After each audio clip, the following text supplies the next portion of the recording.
All right, all you positive heads. On this week's Soul Share episode, I'm very excited to have Laura Day here with me on the show. Laura is a New York Times bestselling author who has spent 4 decades using intuition to help individuals and billion-dollar companies alike identify and achieve their goals. Hey there, Laura. Welcome to the show, my friend. Thank you. Thank you for having me.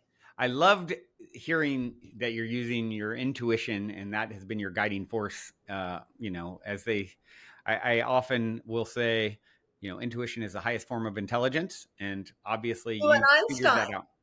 What's that? You and Einstein agree. Yeah, right, exactly. And so it's such a it's underrated, I guess, attribute that we have access to. And so I guess I'm as smart as Einstein since I heard him say it and have since taken it and will profess it to anyone who will listen.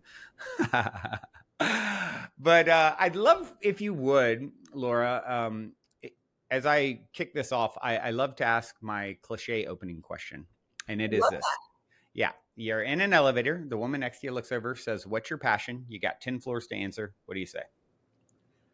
My husband, my son, my family, my friends, my community, my neighbors, and every dog on the street. Every dog, no cats, just dogs. No, cats too. But cats can't be on the street. I live in New York City. Yeah, Right. the rats are bigger than the cats. Right. That makes sense. Fun. Um, well, Laura, I already know this is going to be a good one. You have been so fun just like prior to recording. I've already had a great time. Would you please just take a few minutes and just kind of set the stage? Tell us whatever feels relevant to share about your backstory. So I'm a psychic, Mm, uh, and I hate that word because I don't wear purple. I don't have 12 cats. I don't have a crystal ball. I actually only have crystals my students give me. What a psychic means, although it means so much in today's language, is that I use my perceptions differently than most people realize they use their perceptions. I use them mhm, non-locally. What does mhm, that mean? I'll smell the future. I'll feel someone I've never met. mm. I make my living predicting the future for Fortune 500 companies. Um, I have a lot of trouble. It's funny. My husband is a teacher. Well, he's a screenwriter and producer, but he's also a little known fact, a teacher of mindfulness, of Mm, meditation. mm, And he does that kind of in secret. And that's what I'm the worst at. So I have trouble staying in the present, but mm. I'm really great at predicting the future. And I started from being studied in my early 20s. I'm in my 60s now, so that was a long time ago. Mhm. Um, I came to this not from spirituality, but from science, from back in the days in the early 80s when uh, probably military funded, that's what many people claim, but um, there was an interest on what can the human mind do? What is extrasensory perception? Can we view remote locations? Can we prepare ourselves better for disasters? Can we predict the market? Can we do X, Y, and Z? So that in my early 20s was my training. I was kind of passed around, and I wasn't really interested in the esoteric because I come from a family of scientists, 3 generations of physicians, but also a family of crazy people. I'm pretty much my only surviving relative. My siblings have suicided. My mother Wow. suicided. My Wow. uncle suicided. My godmother suicided. Like, Wow. we are definitely not built to survive here. All, people born with certain advantages as well, but Double-edged sword, right? yeah, it is a double-edged sword, Yeah. and the my early books were really about, were really to say to the world, hey world, I'm not a weirdo. You can do what I can do, maybe not to the degree I can do it, but you can also cross the street without getting lost, which I Yep. can't. So I'm neurodiverse, which is a really cool thing now, in 2020. 5, but was not so cool in the 60s or 70s. Um, and and so my first books really took a lot of the tests that were done on me and made them a functional practice for people to use in their own lives. Because of course we train our intellect, we train our emotions, or we'd all be raping and pillaging. We don't train our intuition, and yet it's at work all the time, often getting us into trouble, also often making us feel someone else's feelings or ideas or are ours. It's confusing. So I really wanted to stick to the very provable uses. The only difference between psychic and psychotic is that your information is correct. And Yeah.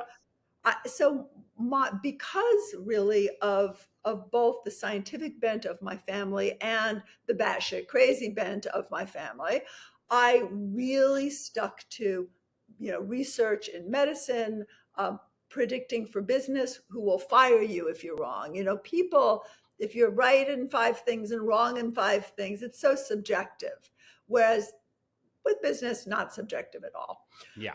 And I realized at a certain point that no matter how much no matter how brilliantly you can predict the future or know what someone else is feeling or thinking, that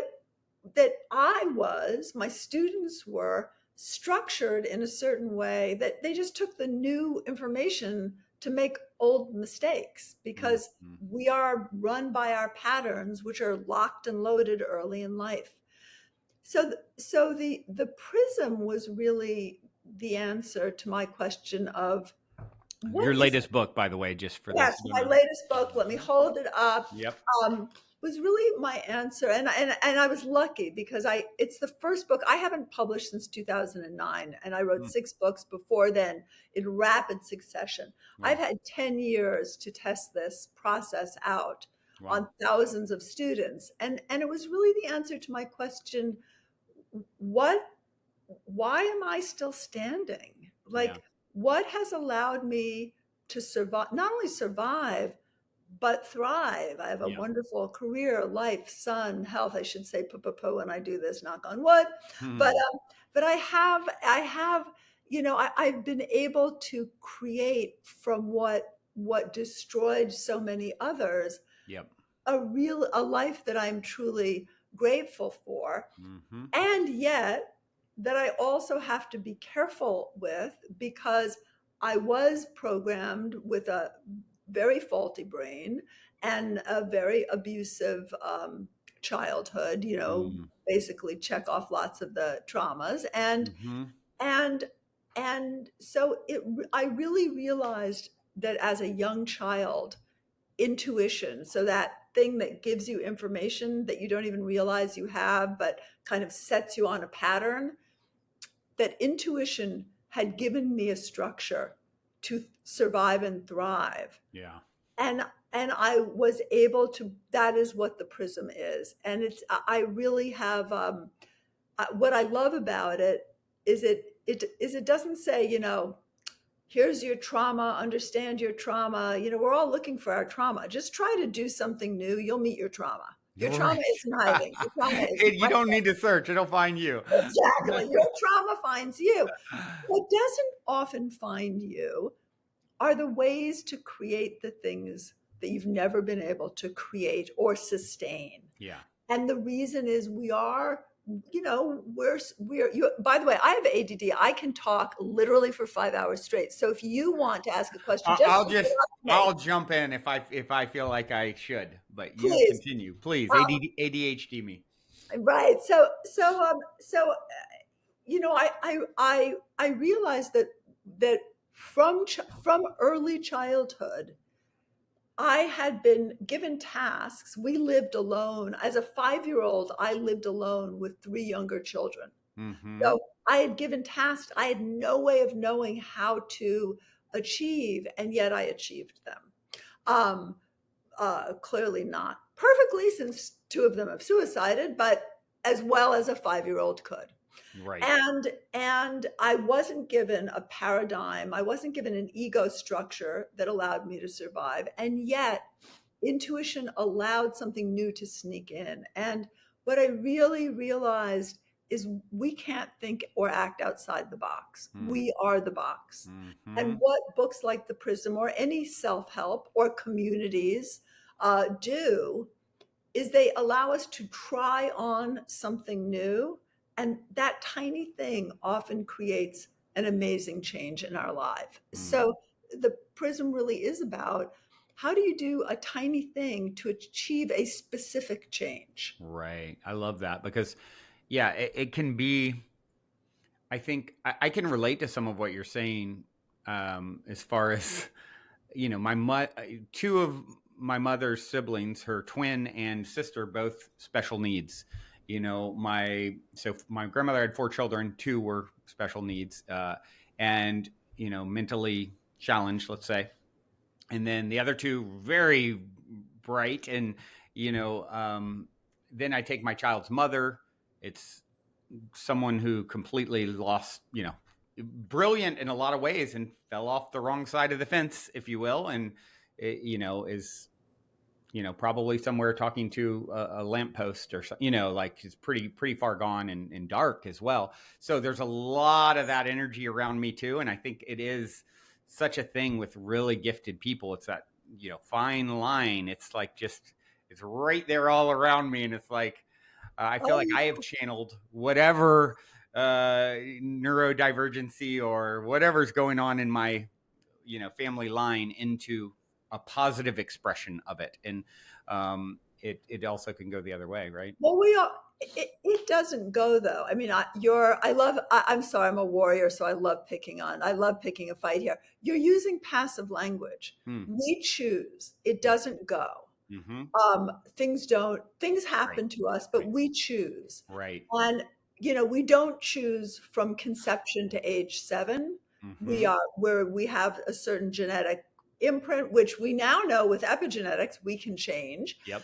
And we have routines, rituals, beliefs, blinders that are given to us before we have the intellect to question them. So we're locked and loaded by age 7. Yep. So we don't that happens to us. Yeah. But from age 7 on, 6 or 7, we choose. Yeah. And I think the two most important words in the English language, in any language, is I choose. Mm.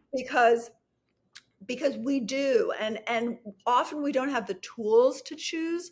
When I write a book, I think of a vacation we took to the Ozarks, and again, this is in the 1960s, Mm-hmm. where the Ozarks, were even more challenged than they are now. And I met people who really had so little. I mean, even a book or access to a library, access to the ability to read. And I write for these people. In my mind, I write for people who don't have an energy worker and a psychotherapist or a medical doctor, Right. or even neighbors within 20 miles. How do we make change? How do we create whatever the miracle is that we want to create, and different for each person? Mm. Um, and I think that I mean, my brother graduated from Harvard early, was the smartest math student at Stuyvesant, a big math and science school in New York where we all went.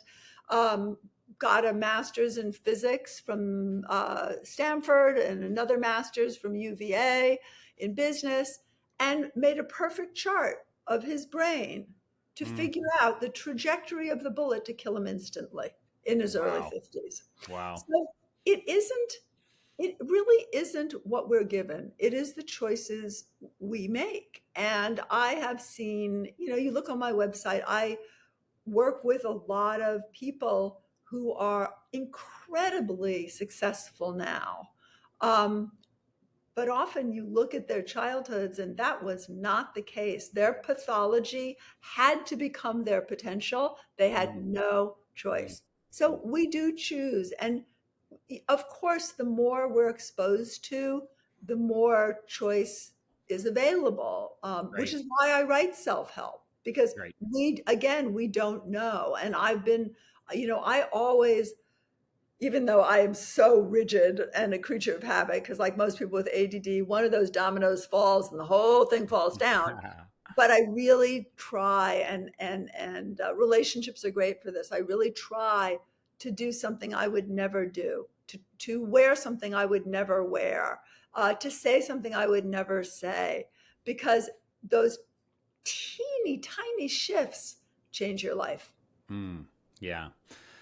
Yeah, very well said. I love everything that you just shared, because otherwise, it's easy for people to get stuck in the idea that it's, of course, sort of predetermined and happening to them, as opposed to, using your free will to find your way to the highest timeline, if you will. So I'm curious how, you know, for you, how did intuition like sort of start bubbling up and you realizing, I mean, was it like you were having powerful psychic visions as a child, or was this something that you just developed, and kind of I get have a into later? brain that I have very little executive function. I am not present in time and space. I actually work really hard on what day is this? What time is this? Mm-hmm. Oh, I've forgotten to eat for 3 days, which doesn't happen anymore because my husband is like very regular with meals. But like I really work on being in my body,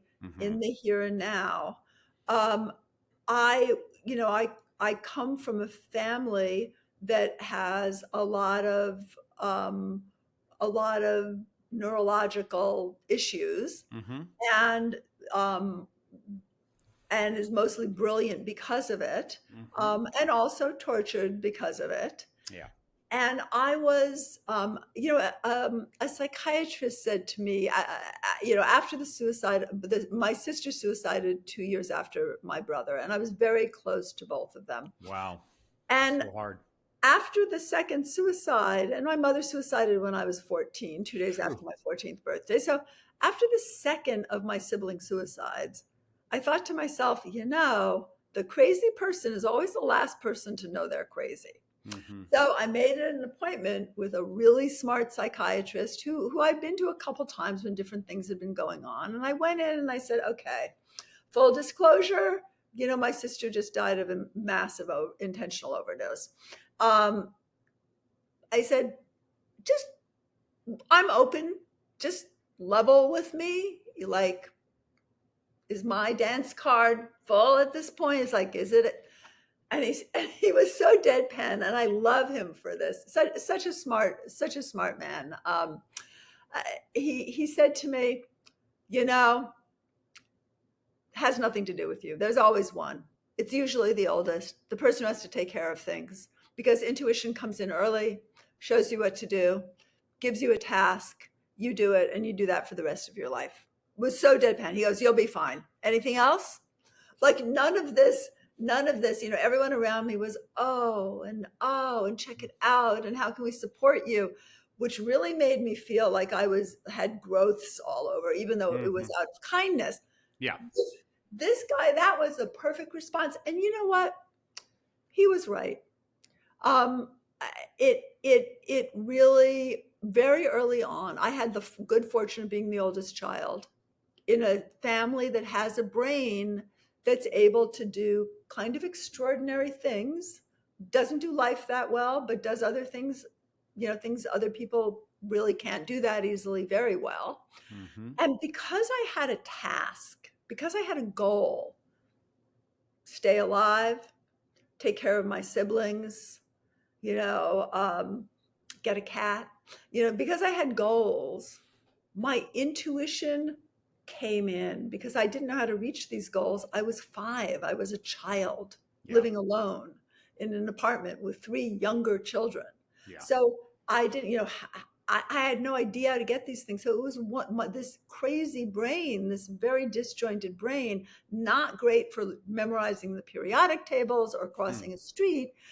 Was this other thing, because we're built to survive. We're mammals. We are built, every creature is built to survive. Right. This thing came in. Now, I didn't identify it as different. I actually didn't really even identify my family as different. I kind of thought all families were crazy like mine, and then later found out that that's probably a little bit true. But I didn't identify it as different until I saw this television show on one of these science nerd channels that were speaking about remote viewing, which is when someone gives you coordinates and you see a Hmm. remote location in your mind's eye and it's accurate. Precognition, which is when you know something's going to happen in a way that can be proven, not a general thing, a specific thing. Um, Telepathy, the ability to send and receive messages over a distance, or even from the future, or from the past, or from someone you've never. So I saw this and I thought, oh, wait a sec, doesn't everybody do that? Like Yeah. I was like, oh, wow, maybe there is something interesting about me.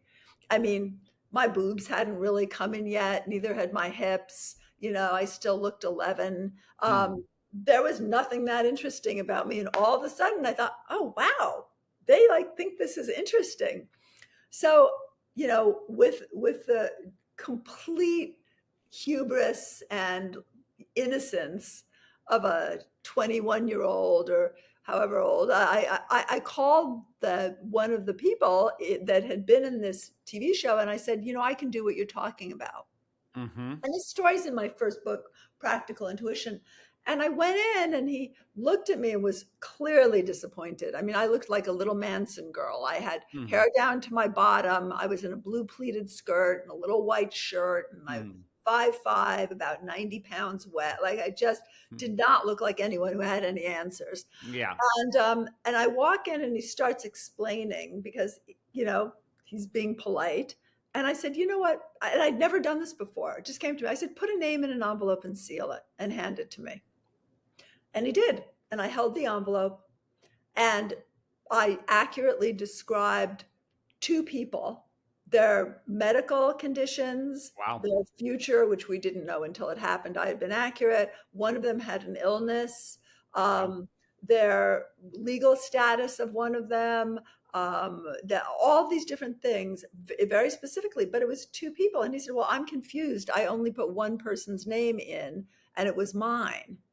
And which, you know, you kind of could have guessed that one of the people would have been the person in front of you, that you always have to rule out for what you could have guessed. Hmm. Um, but the other one, he was like baffled. He said, and then all of a sudden he went like this. His first name and his best friend's first name were the same. Mm. And his best friend, he was a scientist. His best friend was an artist. So I described this artist who had this physical thing that was affecting all of his nerves and Mm. uh, who had MS. Wow. So so it was, and I actually predicted that the man who interviewed me would be arrested, and he later was. Wow. Um, a long story, but Wow. so at that point, and also it was so helpful because I didn't have a belief system. Hmm. I didn't have a pony in the race. Yep. You know, I didn't care if they proved or disproved. I just cared that I someone was paying attention to me.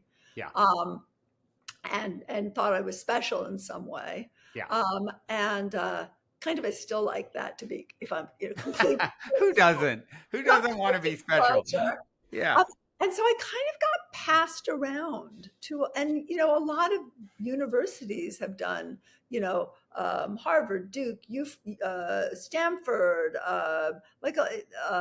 there were studies in sleep telepathy at Maimonides Medical Center in the 50s that were taped, which I guess, you know, we really didn't have that, a lot of the capacity to measure. The lovely thing now is that we can measure that the brain reacts to a picture a computer will generate, has not generated Prior. yet. Yep. So now we can really see that, yeah, this is not in the realm of witchcraft. This is a human function. Yep. But trauma trained me really well. And although, you know, I probably would have been a doctor if I had had a different brain, it really allowed me to use something that is potentially very dysfunctional in a functional way. And now I make my living doing that. Yeah. So I came to it completely through science. I mean, I love the esoteric parts of it. Um, I always pray that my companies do not watch me on Instagram. Um, but I love Why the is that? well, because I speak about things that I think would be confusing to them. I mean, Hmm. when I work with a company, it's really very bare bones. It's, uh, I'm going to give you the name of a company, describe it to me. Uh, Hmm. I'm, what's this going to do at this date? Hmm. Um, if we build this here, what problems geologically are we going to find once we dig? It's very kind of, there's nothing decorative about it. There's nothing mystical. It's either right or it's wrong. It's not, there's nothing interpretive. Whereas with people, I really do use things like ritual because ritual helps you repattern. And when you give somebody a ritual that isn't their own, they're able to change that prism that got calcified, that keeps recreating life and relationships they don't want or Yep. blocking out. We see what we're looking for, and what we're Right. looking for, we're trained to look for before age 7. So I love ritual. I love altars, and altar is a representation of what we're trying to create, and in fact, everything in your life is an altar. Hmm. People say, "Oh, I want a relationship," and you look at their bed, and they're like, nasty sheets, and there's food in it, and I'm Hmm. like, where exactly are you going to put this person? Right. Right. This is an altar. Or do Yeah. you want a relationship where you don't sleep in the same bed? Because then Yeah. maybe. Um, when I wanted a relationship, I made it my home an altar. I made space in my closet. I got some new sheets. I got a nice nightie or two. I mean, I had a child at the time. I wasn't going to walk around the house in them. Uh, Right. but I got some things that really I didn't believe I'd ever use. Um, and It's a because ritual. You really, it's ritual in a sense, right? You're, it's ritual, it's repatterning. You don't have to believe in something, and something doesn't have to feel good. What yeah. you do have to do is find who has done it successfully and pattern that. Yeah. Yeah. And so that's something. I mean, I found my current husband, who I've been with for 14 years, um, by deciding that the one place that intuition found me my past instead of my future was in relationship. So Mm. I asked two friends who had long marriages with wonderful men to set me up on dates, and those are the only people I dated. And when Wow. I first met my husband, I emailed, I didn't know how to text yet. I emailed the woman and I said, "Don't encourage him. He's not my type." And she said, "Honey, maybe that's a good thing." Yeah. Wow. And she was right. And she was so right. I mean, sorry, I just dropped something as I always do. I I I wake up in the morning so grateful for the man who's sleeping beside me. Hmm. That's wonderful. Yeah, it's definitely something to strive for. For I think everyone strives for. Um, Some people actually don't want relationships. Some people want recognition in the world. Some yeah. people want complete freedom unencumbered. The wonderful thing about the individual ego or prism is that we are individuals. Even though if you believe in energy or spirituality, we all emanate from this one energy, but we are individuals, and we Yeah. are each very, very unique. Yep. And although, as machines in a mechanical, physical world, there are some rules that work for everybody, they need to apply to your life, and Yep. everything is not. I remember when I published my first book, and Deepak Chopra, who I love Deepak, I love Rita. He's just a wonderful man, wonderful family. And when I didn't believe in alternative medicine and he didn't believe in prediction, and we proved each other wrong, he helped me with a physical issue, and I helped him with a business issue. And he said, "Oh my goodness!" And he's such a generous man. When he believes in you, he like promotes you to the world. Yeah. And he said, "You are incredible. You have to be out there. Everybody needs to know you." And I was like, "Deepak, I have a 5-year-old. I do this so I can stay at home. You Mm-hmm. know, so our goals were, I mean, Yeah. he is, even though he's a wonderful husband and a wonderful father and grandfather, Deepak is property of the world. Yeah. I am property of my husband, Mm, my son, my friends, my family, my students. My world is smaller and I choose it that way. mm. It's a really interesting point because, I, I always personally felt like, I've had lots of relationship and just came out of a 5-year relationship that was the most challenging separation I've ever had in the last 6 months. But what I did come out of that for the first time ever in my life being like, oh my gosh, now I feel like I actually want to be married and kind of have that more traditional structure, which I've never had or fully desired. So it was an interesting, journey for me that, you know, all these many decades into dating, it all of a sudden arose as like, oh, this actually gives me, you know, causes that And desire to pop up for the first time. relationship, I think that the biggest myth in relationship is that if you're a relationship person, you're supposed to feel complete without one.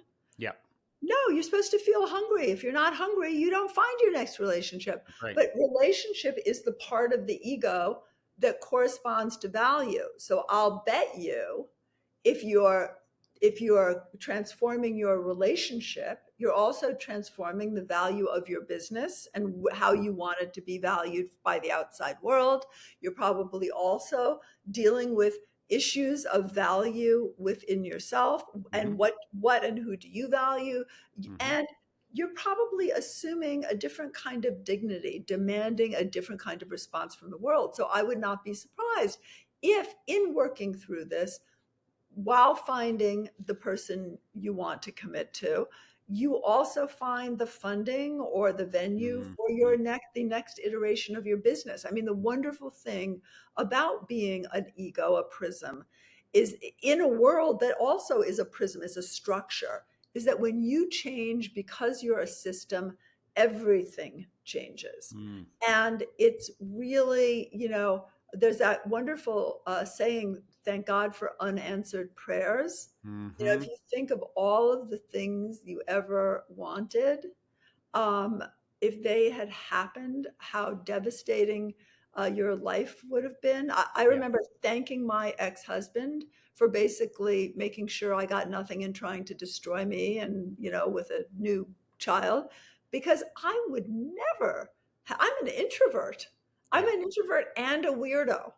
I never would have mm, exposed myself to the world and yeah, had the wonderful career and community if I hadn't had to make millions of dollars in a year, yeah, to maintain custody of my child and have provide a home. I never would have done that if yeah. he hadn't been my healer by attacking me. Right, right. I think that happens so often. Like the villain is really just playing the role that you need in order to get, catalyze whatever, you And know. it's important to realize we're all villains. I mean, he would never have found the wonderful artist wife he has now and been able to create all the things that he created in his life, had I not left. Yeah. I mean,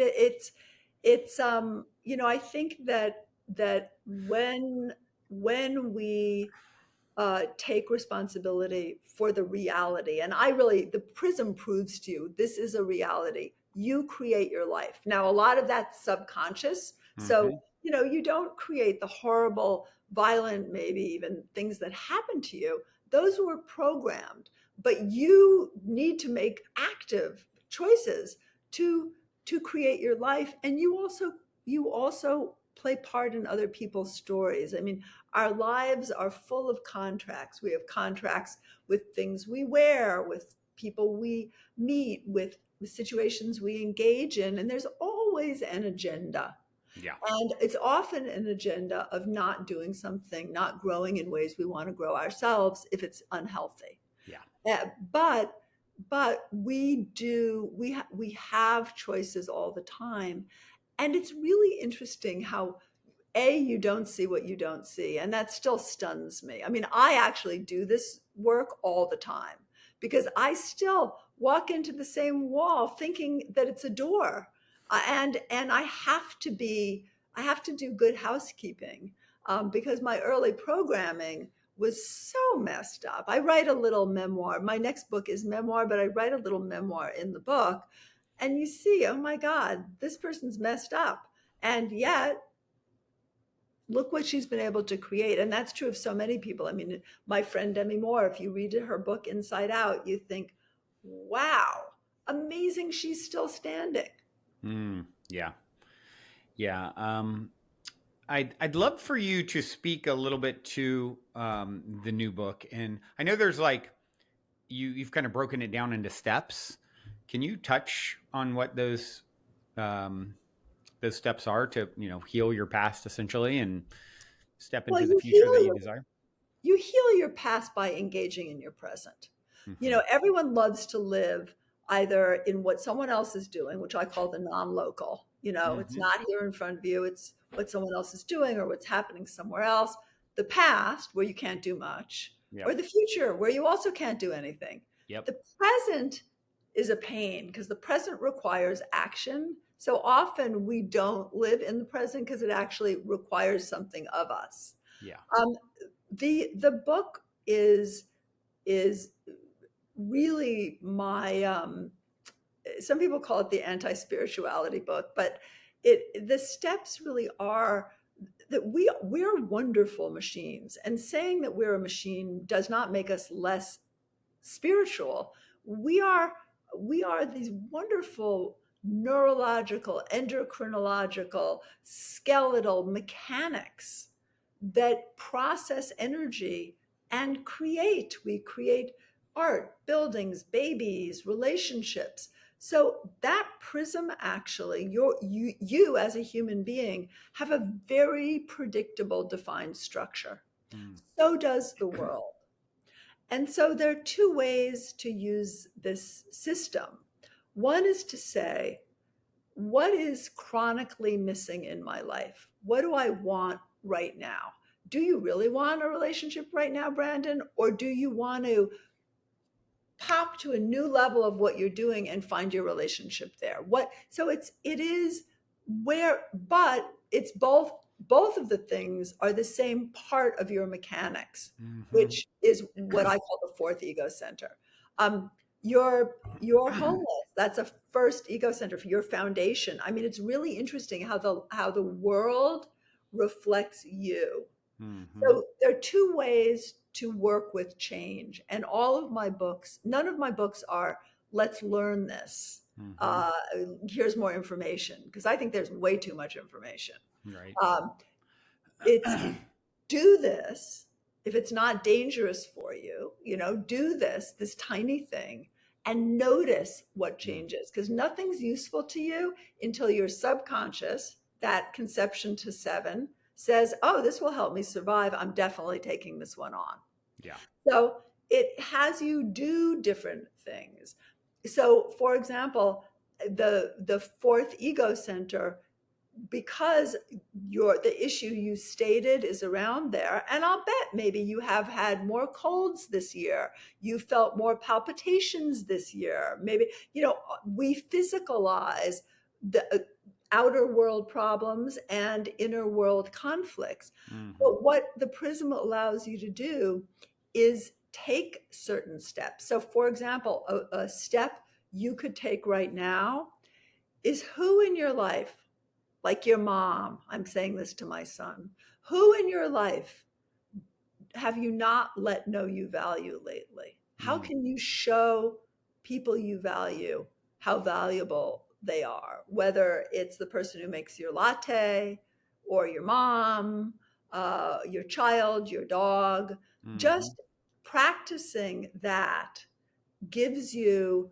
the entrainment with the world around you. And there's lots of studies that show that what we are, we actually elicit the same thing, even at a distance, from the brains around us. So, for example, the person who might back your next project can get entrained by you simply by your being nicer to your dog. That's a fourth Mm. ego center thing. Mm. Little tiny simple changes make real results.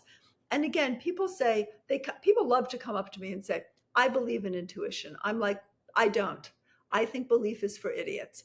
Intuition has proven itself to me. I Mm. document my intuitions. So do the companies I work for. I Mm. verify them. When I make a mistake, I own it and I really investigate it so it doesn't happen again. Mm. So what the Prism says is, you actually think of yourself as a machine that has to Mm. interface with this other machine called a world Mm-hmm. and the people in it. And what it has you do is either say, where do I hurt? Because then there are things you do in the world. Where am I not getting what it is I want? And then here's a tiny change. Let me go to that chapter. Here's a tiny change to make.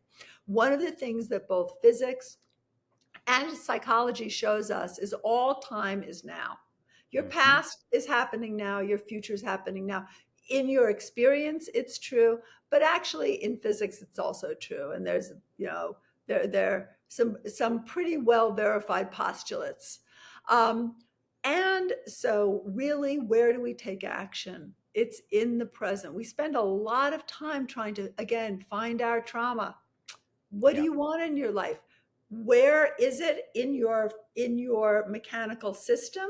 And then here are some things that you can do to create change. And it really is a book about do this, change this, and it will prove itself to you. The Mm. other thing is soft focus. One of the things that very good intuitives have is is a really bad perception of what's right in front of them. I walk into a place and I'll walk into it for 40 years and I still couldn't tell you what it looks like. Yeah. But I can tell you what a neighborhood will look like in 15 years and work with big real estate people to be able to Yeah. make sure that happens and tell you enough about something that I've never seen now that I'm on the right track. Yeah. Um, and so there's a position of attention where you let things go soft and you literally focus on a point, but then you let things go soft, because when you're focused, you're blocking out all this information. Yeah. When you let things go soft, and that's true of your senses too. Sometimes you taste acutely, but sometimes you let that go soft. Sometimes you feel acutely, and then there are things you can do to let that go soft. What happens is you intuitively open yourself up to the Mm. 360 available to you. Now, of course, you won't be able to connect with it until you have some goals and until you use my system or another system to do something a little differently, because you don't have receptors for certain things. There's a Mm. wonderful book called Molecules of Emotion Mm-hmm. by Candace Pert, who discovered the opioid receptor. And it really demonstrates how we go for the same, neurological biochemical track over and over, which is why we get stuck. It's so important to notice when something feels uncomfortable and new but doesn't feel bad, Mm-hmm. and notice maybe what is it giving me that it didn't give me before. Right. So just like dealing with your idea of relationship, and I'll bet that when a relationship comes in, those old structures are going to come up for you. Mm-hmm. But you have a goal now. Mm-hmm. So you will find teachers, self-help books, ways to do something differently, or you're going to have the same result. And Right. that's going to be up to you. Right. Right. Right. Right. Yeah, that makes a lot of sense. And I think, using that as an example, it's just like I have a different feeling about it than I have before. So I imagine that when I'm But there, I even will a different feeling doesn't matter because we mm, get stuck in our same patterns. patterns. I Yeah. so badly wanted a relationship, and yet I spent the first 2 years arguing over boundaries. Mm-hmm. And then I realized, oh, wait, this is my person, and a relationship itself has a prism. Yeah. So what do we both need to do to create this? And I had to go outside of myself to find that. And of course, the wonderful thing about relationship in general is if you allow yourself some flexibility, relationships are teachers. I mean, Mm-hmm. I am a warrior. My blade is always at my hip. Mm-hmm. My husband is a peacemaker. He has taught me to wait at least 5 minutes before pressing send. Yeah. And it Right. has simplified my life enormously. Yeah. I have taught him to say, not just to do no, but to say no. Mm-hmm. And when you say yes, to show up. Mm-hmm. And, not just in work, men are often, and I hate to typecast, really good at work and less good at showing up in ways that are not so comfortable and kind of, feel icky. Yeah. Um, but relationships are great teachers, which is why communities are so good, because someone will rub up against you, and it's always the person who makes you uncomfortable or you don't like who has something. The greatest medicine. Yeah, the greatest medicine has something to teach you. I remember saying to a therapist once, I just want a little house and a white picket fence and a simple life and someone who goes to work every day so I can stay home and do it. And he goes, "Are you crazy? Mm-hmm. You would kill that person." Like, Yeah. are I you can't see you that way. Yeah, literally, that was my, you don't see what you don't see what you don't see. And Mm-hmm. life is the lesson plan. And again, a miracle does take a moment. Mm-hmm. Doing something a tiny bit differently, a new perception, it really takes a moment. But again, you can't. There's this fallacy that we all learn that somehow if we look more deeply at the same spot on our body, at our belly button, we're going to find something new. You won't. You'll find something new by trying on a new paradigm. And I often compare it to, the prism for me is a prosthetic exoskeleton. Are those machines that you can put someone who doesn't have function on their legs and it walks for them. Yeah. And sometimes they then make that neurological connection Yeah. because it is walking for them. They're in this machine that's doing it, that allows them to walk for themselves. Right. Right. Right.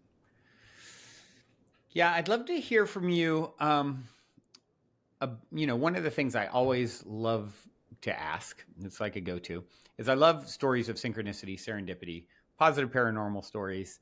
I mean, I got to think that doing the work that you do, you have something fun up your sleeve. Do they? The problem is the paranormal is also normal. So my husband has a collection because my husband was a journalist. He wrote for the New Yorker Mm-hmm. for years before he became a TV and screenwriter. Mm-hmm. And so we didn't even talk about what I did because I didn't realize the internet was there. So I didn't realize he already knew what I did and he'd been Yeah, watching videos of me that I'd never seen. that's funny. Um, but um, but so he has a collection of what he calls Laura Day stories. Mm-hmm. And always everyone says it as one word, Laura Day stories. And so here's one from day before yesterday. I'm sitting on the couch and I'm talking about somebody new we hired, and because of my ADD I can't remember the country.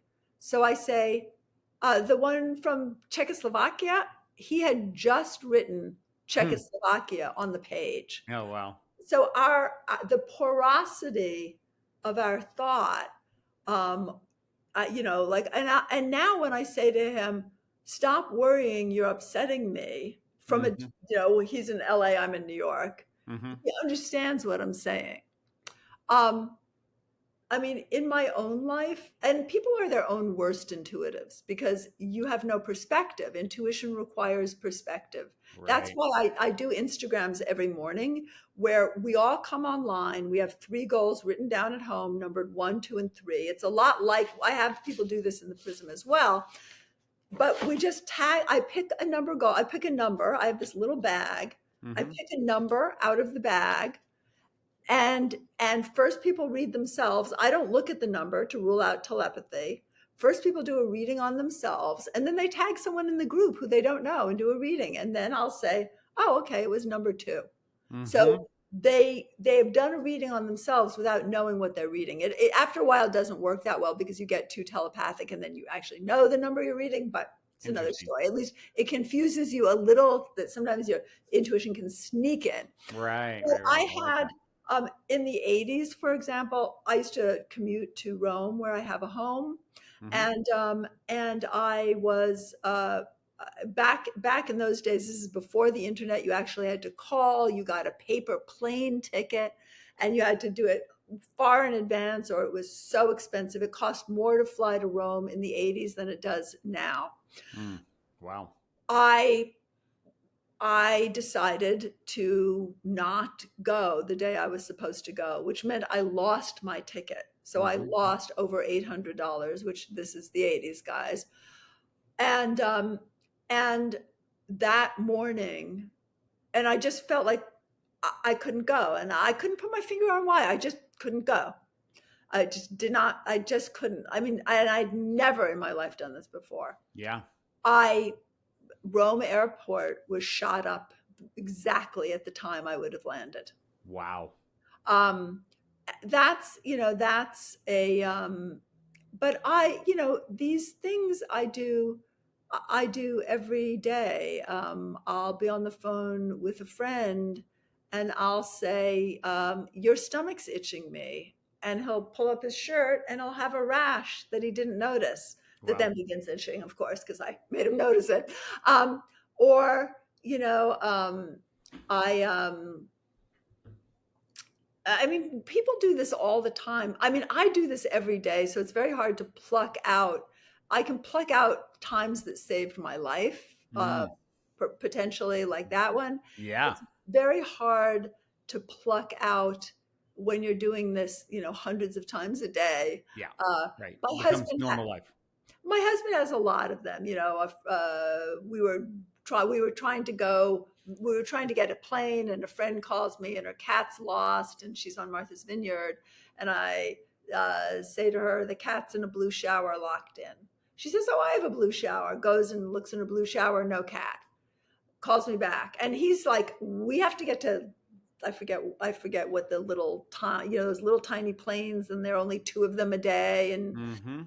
so my husband's like this, and it's early in the relationship, um and he hasn't seen a lot of this, and so she calls back, and I say, look outside your door, look kitty corner to your right with your back facing your front door. Is I'm seeing a climbing set in primary colors. Go see if they have a blue shower. She goes to her neighbors. There is a climbing set, kitty corner to the right, with a play school set in the front. And the cat is there, locked in her blue shower. Wow. So, but that's all the time. And by the way, all of you are doing that all the time. The problem is intuition can help you. Intuition goes to your original prism, your original ego foundation. So intuition can help find your next abuser as easily as it can find your next, wonderful Yeah. backer, love experience. That's why you need to train it. We spend a Mm. lifetime training our emotions, a lifetime training our intellect, and yet intuition, which is always functioning, when someone's mad at you, you may not know, but already you're defensive. Yeah. Someone Yeah. will say, oh, my husband came in and he was so nasty. I'm like, what were you doing? Well, I mean, every single toilet seat in the house was up. I Mm-hmm. said, well, he came in defensive. Was that really that important? And when you become aware that that's happening, you really change your life. You really, so much of difficulty in life is the rub, where we're Mm-hmm. expending energy and we're not moving, or we're creating our own problems. When you're aware that there's this other level of interaction, Yeah. it's very simple to work with it. And then your whole life becomes so much easier. Right. Right. Yeah. That makes a lot of sense. Like, understanding the subcontext, if you will, and let in where there's some stagnancy around it, or Doing friction. something, yeah, doing something different. So when people are looking for relationships, just to go back to the fourth ego center, sure, you should know what you're looking for.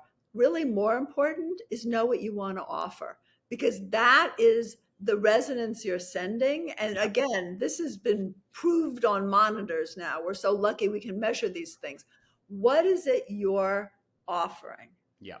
What I was offering when I was looking for my husband was not what everyone would want. Yeah. And what he was offering wasn't what everyone would want either. But we were offering what the other person There's a wanted. match. Yeah. Right. Very cool. Wow. Well, this has been fascinating, Laura. I feel like I could talk to you for hours. Perhaps we can do it again sometime soon.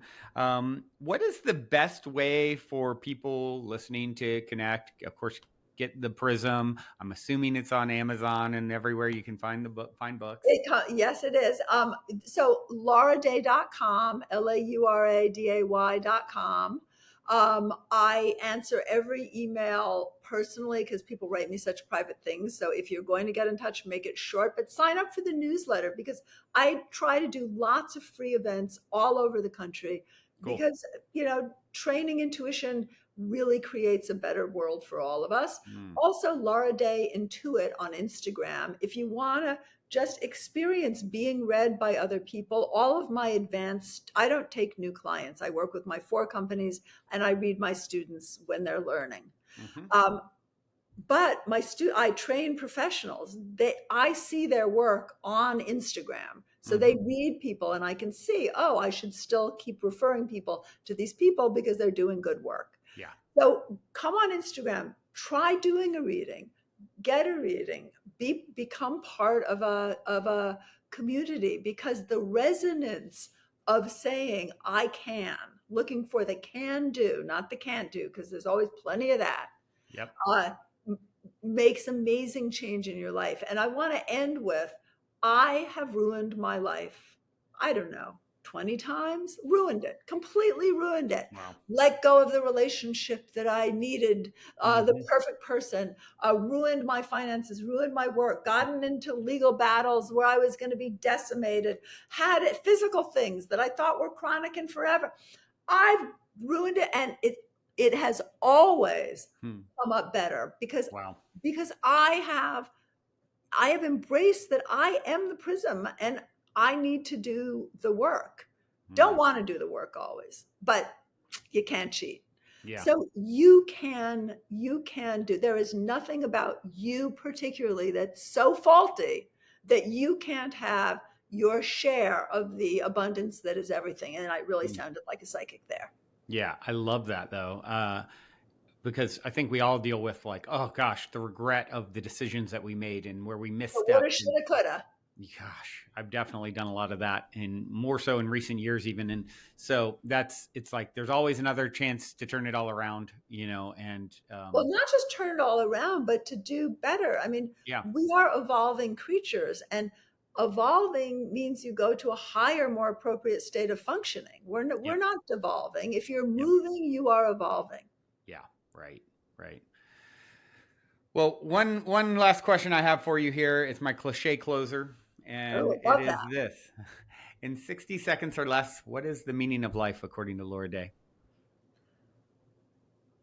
The meaning of life, according to Laura Day, the meaning of life is connection. It's what's Mm, shared and what's shared with you, what you share and what you share with others, and what is shared with you, and finding that dance that works, and then being able to say, you know what, not don't need to waltz now, I'm gonna mm, rumba.